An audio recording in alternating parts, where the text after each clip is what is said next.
the top surfer in all of Canada, Pete Devries. Pete, how you doing, man? I'm doing good. I want to gauge right off the bat how you feel about people calling you the best surfer in this entire country. Do you agree with that assessment?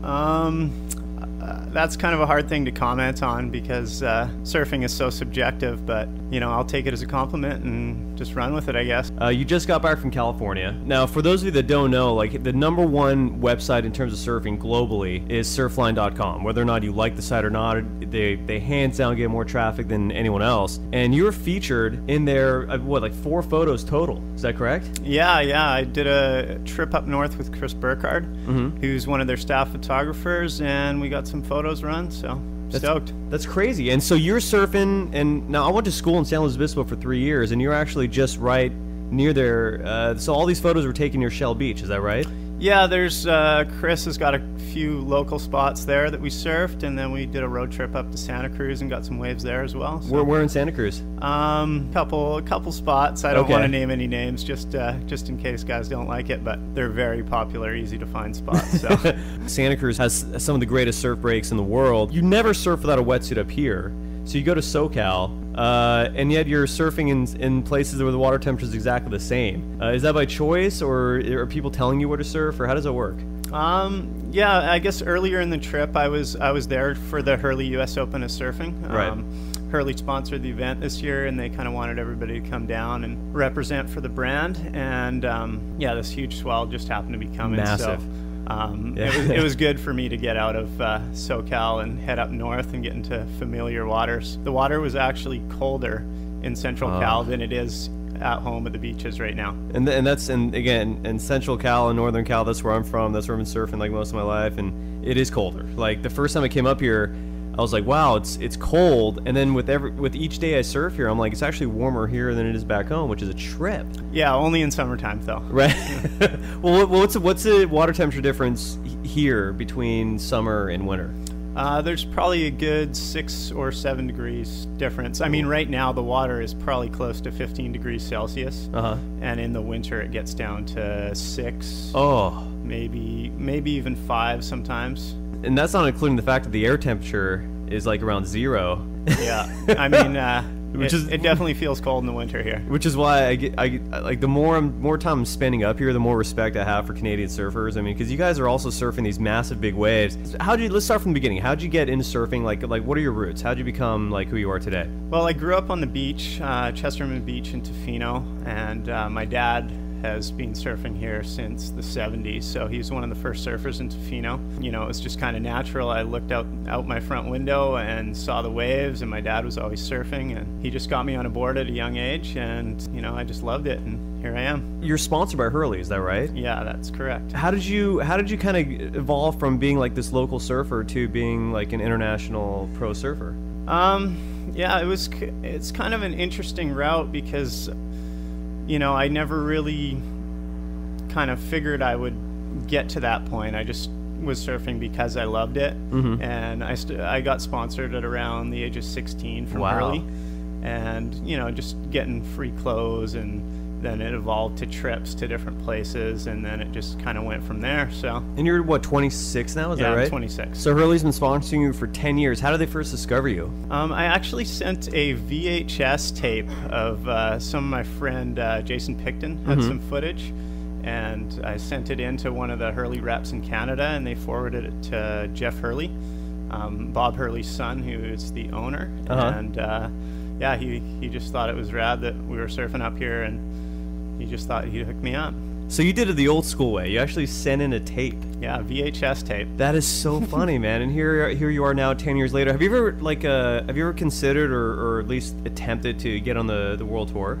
I haven't made a full attempt of it. I've done a few QSs, which are World Qualifying Series events, right, over a period of 5 years, and you know, had mixed results, made some heats here and there, and then one year I gave it a bit more of a go and did 7 events. Right. But you know, it's so time consuming and so expensive to do that tour. So expensive, and not to mention most of the stops you're at are just, you're surfing like the worst kind of waves, if there's waves at all, right? Exactly. You're traveling halfway around the world for one 20-minute heat, and you're spending, you know, $3,000 to do that outside of Canada, where's your favorite spot to surf? You've been all over the world, I'm sure.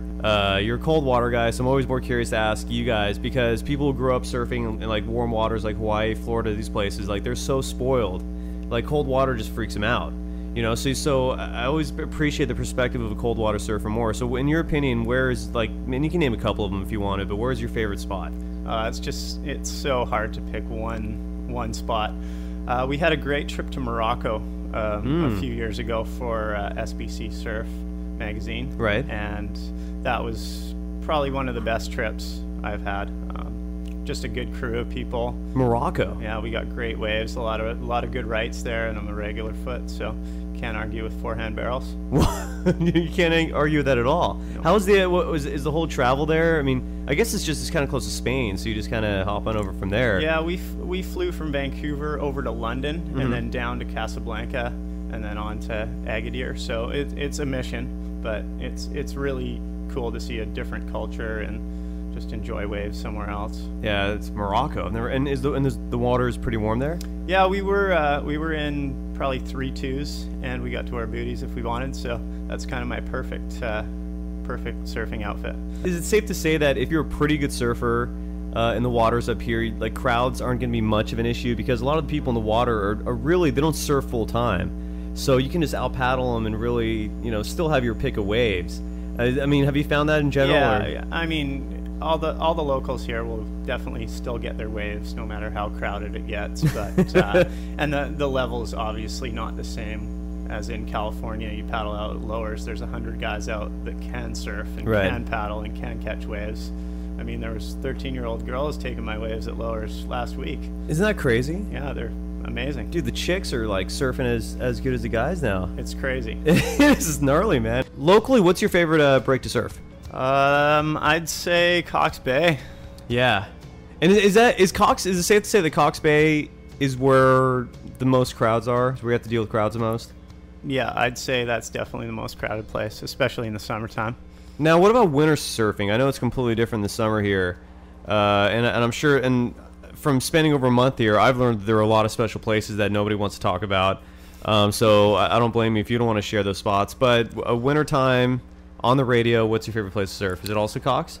It just depends on the swell. Usually we get bigger swells in the winter, so Cox gets too big to surf, so you head off to Chesterman Beach or, you know, hopefully one of the hidden gems that we have here. Oh, yeah. Oh, man. And there are some gems from what I hear. So you were down at the U.S. Open. You're sponsored by Hurley. Is Hurley your only sponsor? No. I ride for Storm Surf Shop in Tofino. Nice. AKA Surfboards. Nice. Nixon.